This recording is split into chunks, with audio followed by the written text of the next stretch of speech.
Hello बच्चों, स्वागत है आपका अपने चैनल तैयार जीत में। आज हम देखने वाले हैं 100% रियल पेपर का सलूशन।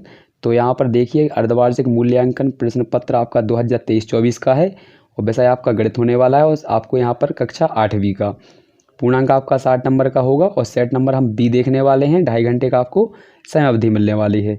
आप यदि चैनल पर पहली बार हैं तो चैनल को सब्सक्राइब कर लेना है ताकि आपको सबसे पहले वीडियो पहुँच सके। इसके बाद आपका 1-2 वीडियो और आएंगे जिसमें आपका इसका पूरा सोल्यूशन होगा। तो आइए यहाँ पर शुरू करते हैं। यदि आप यहाँ पर पहली बार देख रहे हैं तो चैनल को लाइक कर लें और सब्सक्राइब कर लें ताकि आपको वीडियो सबसे पहले मिल सके। तो यहाँ पर देखिए, पहले आपके जो आने वाले हैं 1 से लेकर 5 तक वो आपके आएंगे बहुविकल्पीय प्रश्न। तो पहला लिखा हुआ है आपका रेखा चित्र। यहाँ पर लिखा है रेखा, यहाँ पर लिखा है संख्या रेखा पर -3 और 3 का मान निम्नलिखित में से किस पूर्णांक की दाईं ओर होगा। तो यहाँ पर ये ऑप्शन दिए गए हैं आपके। तो इनमें से आपका जो सही हो जाएगा वो यहाँ पर आएगा -9। इसका गुणा करेंगे तो -9 के बाद कितना आता है आपका -10। तो यहाँ पर आंसर हो जाएगा आपका ऑप्शन नंबर पहला। इसके बाद अगला लिखा है किसी 4 सेंटीमीटर भुजा वाले वर्ग का क्षेत्रफल होगा। तो यहाँ पर ऑप्शन दिए है 12, 20, 8 या फिर 16। तो आपको ध्यान रखना है, यहाँ पर वर्ग का सूत्र होता है आपका 4 × 4 या फिर 4 की घात 2। तो यहाँ पर वर्ग कर देंगे या फिर 2 बार गुणा करेंगे तो कितना होता है 16, जो ऑप्शन आपका डी में दिया गया है। अगला प्रश्न दिया गया है आपका 7/20। कितना लिखा है 7/20 को हमें प्रतिशत में बदलना है। तो प्रतिशत बदलने के लिए 100 का गुणा करते हैं, इससे काट देंगे 20 से, तो 20 5 100 आ जाएगा और 5 का और 7 का गुणा हो जाएगा तो कितना हो जाएगा 35। तो ये आपका आंसर आ जाएगा इस सवाल का 35, ऑप्शन नंबर बी। इसके बाद अगला क्वेश्चन दिया गया है आपका चौथा, किसी त्रिभुज के 2 अंतः कोणों का मान 60 और 40 है तो तीसरा कोण क्या होगा। तो हम जानते हैं त्रिभुज के तीनों कोणों का योगफल कितना होता है 180। तो 60 और 40 आपके हो चुके हैं 100। 180 होने के लिए कितना और बाकी है 80। तो यही हमारा तीसरा कोण हो जाएगा।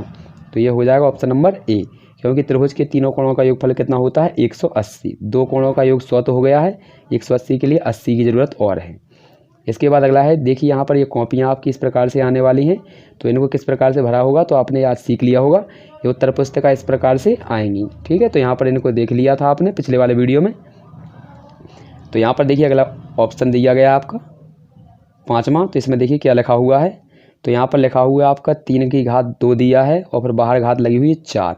तो इसको हल करते हैं तो पहले इसका इसमें गुणा कर लेते हैं। तो ये आ जाएगा 3 की घात कितनी आ जाएगी 8। अब 3 को 8 बार खोलना है आपको, ठीक है। तो 3 को 8 बार खोलेंगे आप तो कितना आएगा आंसर। तो आपको यहाँ पर देख लीजिए, तो यहाँ पर ये ऑप्शन हो जाएगा आपका कितना 42, ठीक है। तो यहाँ पर किस प्रकार से हुआ ये अभी देखिए रखा हुआ इसमें, तो ये आंसर आ जाएगा आपका। इसके बाद अगला दिया है क्वेश्चन आपका रिक्त स्थानों की पूर्ति करनी है आपको। तो यहाँ पर दिया है रिक्त स्थानों की पूर्ति कीजिए 6 से लेकर 10 तक। तो देखिए यहाँ पर पहला लिखा हुआ है 6वां क्वेश्चन, 196 का वर्गमूल होगा। तो आपका वर्गमूल पूछा है, यानी 196 कितने का वर्ग होता है। तो इसका हो जाएगा सही आंसर आपका 14। इसके बाद 400 का आपको निकालना है 30%। तो 400 का मतलब होता है गुणा और 30%, परसेंट का चिन्ह हटाएंगे बटे में आएंगे 100।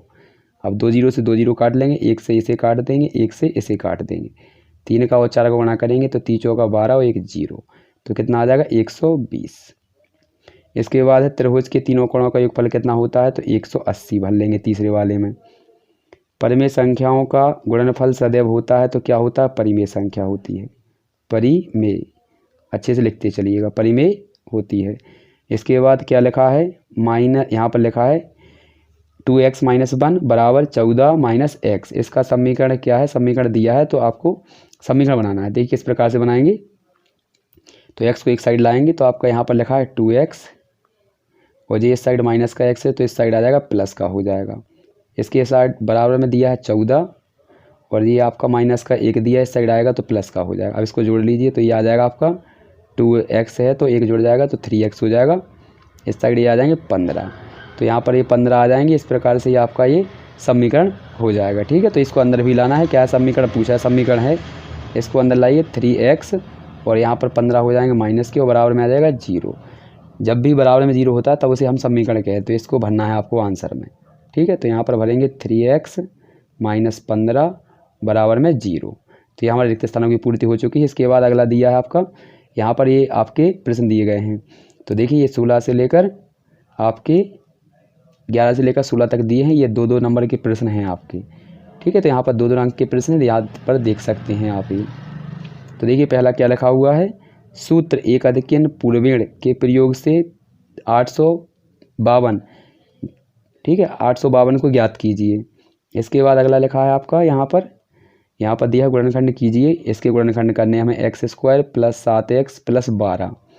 इसके बाद अगला है 13वां प्रश्न, वह सबसे छोटी संख्या ज्ञात कीजिए।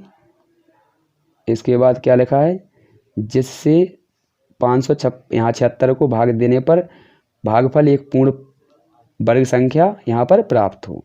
ठीक है, क्या प्राप्त हो, पूर्ण वर्ग संख्या। इसके बाद अगला प्रश्न दिया गया है आपका यहाँ पर 14 है।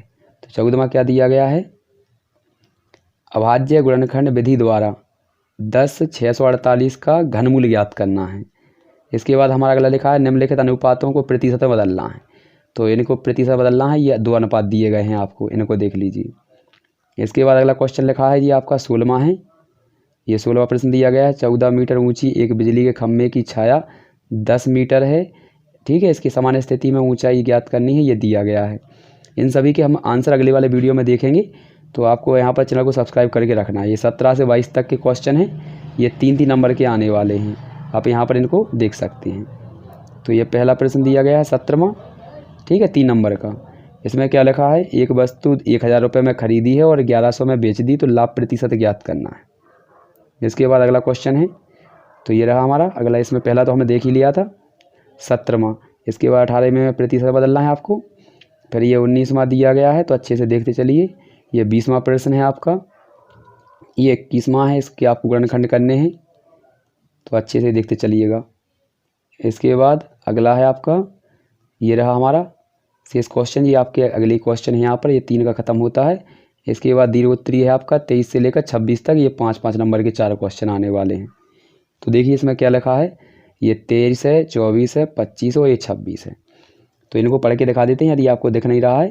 तो देखिए क्या लिखा है, यहाँ पर लगा एक व्यक्ति के वेतन में 10% की वृद्धि हो जाती है, तो उसका नया वेतन 1,56,000 हो जाता है। तो जो मूल वेतन था वो क्या है, ठीक है, तो यहाँ पर मूल वेतन ज्ञात कीजिए। ये 5 नहीं लिखा है। इसके बाद ये 24 है, एक समांतर चतुर्भुज की एक भुजा और उसकी जो संगत ऊंचाई की जो माप है वो क्रमशः 4 और 3 है। समांतर चतुर्भुज का क्षेत्रफल ज्ञात करना है। इसके बाद 25वां है, 21 सेंटीमीटर चौड़ाई वाले एक आयत कागज की चौड़ाई के अनुदिश मोड़कर 30 सेंटीमीटर वाला एक 5 बेलन, यहाँ पर 5 बेलन बनाए गए हैं, बेलन का आयतन ज्ञात करना है। इसके बाद 26वां है आपका 33/75 का अभाज्य गुणनखंड विधि से घनमूल ज्ञात करना है। तो इन सभी के आंसर लेकर हम अगले वाले वीडियो में मिलते हैं। यदि आपने अभी तक चैनल को सब्सक्राइब नहीं किया है तो कृपया सब्सक्राइब कर लें।